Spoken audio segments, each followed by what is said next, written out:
গরুর মাংস নেই, হিন্দু মানুষ তো কি হয়েছে ধর না আর কটা নেই না না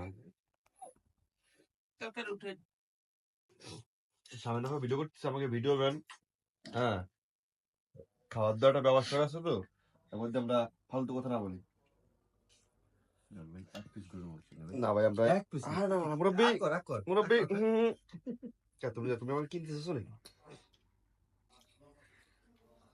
তুমি আমাকে গরুর মাংসের বিনিময়ে তুমি আমাকে করতে পারবে না, কাবু করতে পারবে না।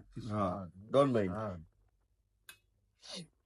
গরুর মাংস স্বাদ আলাদা। স্বাদ দে ভিডিও দে। ভাই তুই কিছু কর।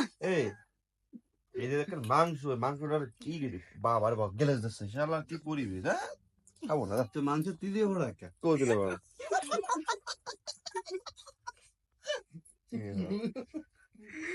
ইজ্জত পালাম না হ্যাঁ?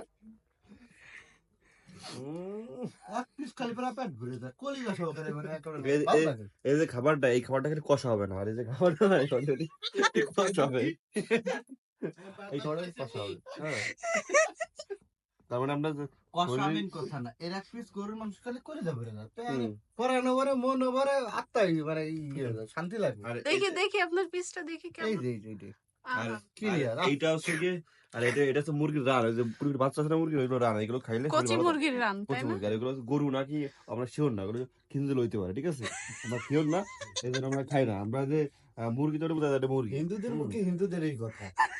হিন্দুদের কথা না, ওটা মুসলমানদের কথা।